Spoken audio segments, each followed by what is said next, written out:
اچھا خان صاحب، بس ہم اس کو کلوز کریں گے ود 2 کمنٹس اور ایک آپ کا فائنل کمنٹ چاہیے ہوگا. بلومبرگ کی آج کی سٹوری ہے کہ پاکستان کی کرنسی جو ہے سپٹمبر کے مہینے میں دنیا کی ورسٹ کرنسی تھی. اکانومسٹ جو میگزین ہے اس کا یونیورس ہے، اس میں وہ 70-80 کنٹریز کے بارے میں بتاتا ہے. اس میں پاکستان دنیا کا تیسرا مہنگا ترین ملک رہا ہے اگست میں، اور آگے یہ لگتا ہے کہ دوسرے نمبر پہ آ جائیں گے. پاکستان میں ہائپر انفلیشن ہے. فچ کا آپ نے خود بتا دیا کہ 0.2% جی ڈی پی گروتھ ہے. اب یہ تمام چیزیں، اور جیسے آپ نے کہا کہ جلسوں میں جس طرح آپ دیکھ رہے ہیں کہ لوگ جو ہے پکے میں، اب وہ انتظار ہے لوگوں کو کہ آپ وہ جو کہہ رہے تھے کہ 2 ہفتے میں بتانے والا ہوں، تو فائنلی آپ وہ میسج دے دیں اگر کچھ ہے تاکہ ہم اس کو کلوز کر سکیں. وہ کیا میسج ہے اور واٹ از یور ایکسپیکٹیشن اور کیا ہونے والا ہے؟ بس تھینک یو. اگر کوئی بھی آج پاکستان کا سوچ رہا ہے نا،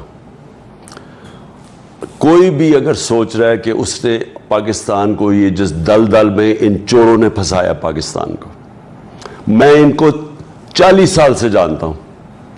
میں ان کو جب یہ پاور میں آئے، میری دوستیاں تھیں ان دونوں کے ساتھ، دونوں بڑے گھروں کے ساتھ، اور میں نے ان کو اس ملک کو بجائے یہ کہ اللہ نے ان کو کرم کیا ہے، ایک ملک کی قیادت دی ہے، جس طرح ندیدوں کی طرح لالچی لوگوں نے جس طرح انہوں نے اس ملک کا پیسہ بنایا ہے، اور انہوں نے کیونکہ بنایا تو ان کے نیچے بھی سارے بنانا شروع ہو گئے. جو کرپشن عام کی ہے، جو پاکستان پیچھے رہ گیا انڈیا سے، بنگلہ دیش سے، اور ہم پیچھے ہی جاتے گئے. اور پھر پچھلے 10 سالوں میں 8 سے لے کے 18 تک 4 گنا زیادہ انہوں نے پاکستان کا قرضہ بڑھایا. یہ 2 گھر جو ہیں، اگر کوئی یہ امید رکھ رہا تھا، اور میں جن لوگوں نے بھی ان کو بیک کیا ہوگا بیرونی اور اندر سے، اگر ان کو یہ خیال تھا کہ جو 30 سال سے ملک کو تباہی کر رہے ہیں وہ اب آ کے ملک کو ٹھیک کر دیں گے، ان کو کوئی ذرا ان کا مینٹل میک اپ، ان کو سوچنا چاہیے کہ ہمارے ذہن میں کوئی تو پرابلم ہوگا کہ ہم، وہ کہتے ہیں نا، آئنسٹائن نے کہا تھا کہ ڈیفینیشن پاگل پن کی کیا دی تھی؟ Definition of madness, doing the same thing over and over again and expecting a different result. یعنی وہ لوگ جو اس ملک کا دیوالیہ بار بار نکالتے رہے ہیں، اب کوئی سوچ رہا تھا کہ اب آ کے تو ملک کو ٹھیک کر دیں گے. انہوں نے وہی کرنا تھا جو ہمیشہ کیا ہے. اور کیا کیا ہے؟ اپنی ذات کو انہوں نے فائدہ پہنچایا، اپنے پیسے بچائے، اپنے چوری کا پیسہ اربوں روپیہ یہ بچا رہے ہیں، اور ملک کو یہ نیچے لے گئے ہیں، عوام کا معاشی قتل کر رہے ہیں.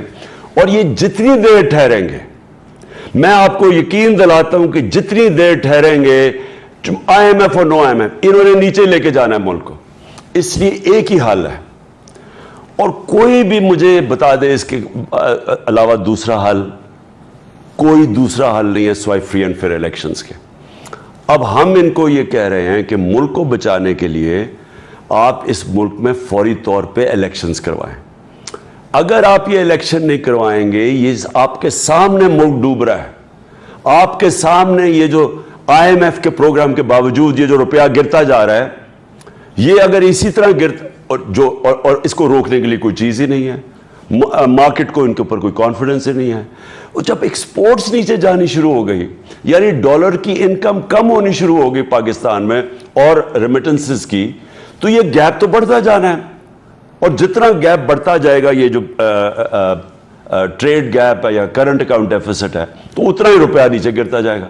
تو یہ تو ملک کو تباہی کی طرف لے کے جا رہے ہیں. لہٰذا ہم ان کو ٹائم دے رہے ہیں، لیکن زیادہ آپ ٹائم نہیں دیں گے.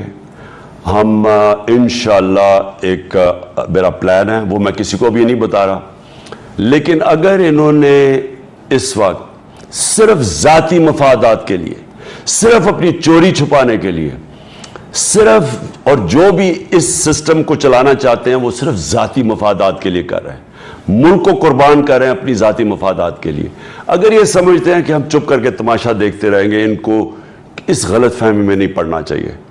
اور ہم انشاءاللہ، میں اپنا علاء عمل دوں گا اور جلدی دوں گا.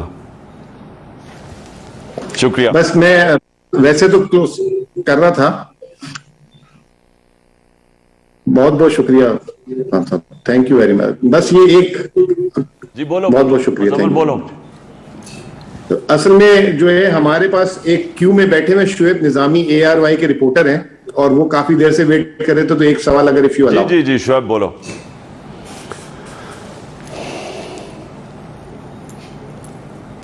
شعیب السلام علیکم. ہاں سر, مجھے آپ سن سکتے ہیں؟ جی جی شعیب بولے.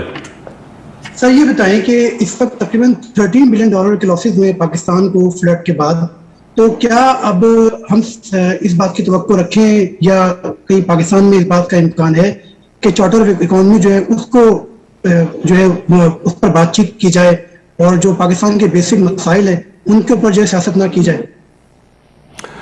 دیکھیں پہلے تو یہ ایک چیز بھول جائے نا کہ کوئی سیاست کر رہا ہے کوئی سیلاب کے اوپر. سیلاب ایک بہت بڑا اللہ کی طرف سے امتحان آیا ہمارے اوپر. یہ ہم سب کو کوشش کرنی چاہیے کہ ہم اپنی کیپیسٹی میں کس طرح لوگوں کی مدد کر سکتے ہیں جو متاثر ہیں.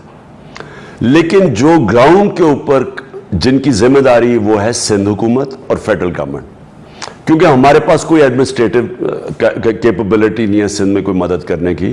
ہم آئین ہمیں اجازت ہی نہیں دیتا. ہم اپنی ویسے کیپیسٹی میں کام کریں گے, لیکن اصل میں گورنمنٹس کا کام ہے یہ.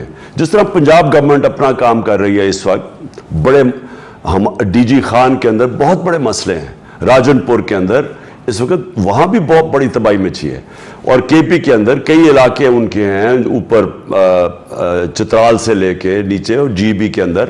سو گورنمنٹس نے لیڈ کرنا ہے.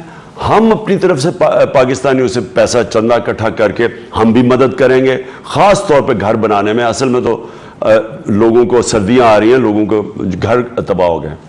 لیکن جو سندھ کے اندر تباہی ہے وہ تو گورنمنٹ کر سکتی ہے, کیونکہ وہ بہت بڑا گورنمنٹ مشینری کے بغیر ہوگا نہیں, اور فیڈرل گورنمنٹ کر سکتی ہے.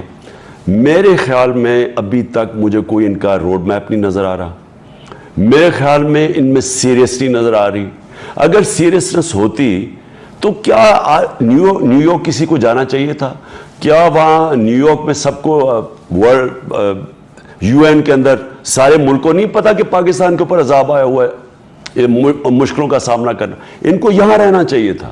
کنڈکٹ کریں آپریشنز, دیکھیں, کیونکہ وہاں بیماریاں آنی ہیں. مجھے تو خوف یہ آ رہا ہے کہ جس طرح وہاں لوگ پڑے ہوئے ہیں سڑکوں کے اوپر, گھر ہے نہیں, مچھر کاٹ رہے ہیں, وہاں پانی چاروں طرف ہے, صاف پانی کئی جگہ نہیں ہے ان کے پاس. مجھے تو یہ بھی خوف ہے کہ ان کی جب فصلیں بہہ گئی ہیں, ان کے جو گھر میں دانے رکھے ہوں گے وہ بہہ گئے ہیں, تو وہاں تو بڑے مسئلے آنے والے ہیں. تو وہ تو گورنمنٹ کو ڈرائیو کرنا چاہیے اس وقت آپریشن. سو اس لیے ہم پوری مدد کرنا اپنی کیپیسٹی میں کرنے کے لیے تیار ہیں, اور ہمیں کرنی بھی چاہیے. لیکن یہ ڈرائیو کرے گی فیڈرل اور سندھ کی گورنمنٹ. شکریہ جی. Thank you very much Khan Sahab, thank you very much.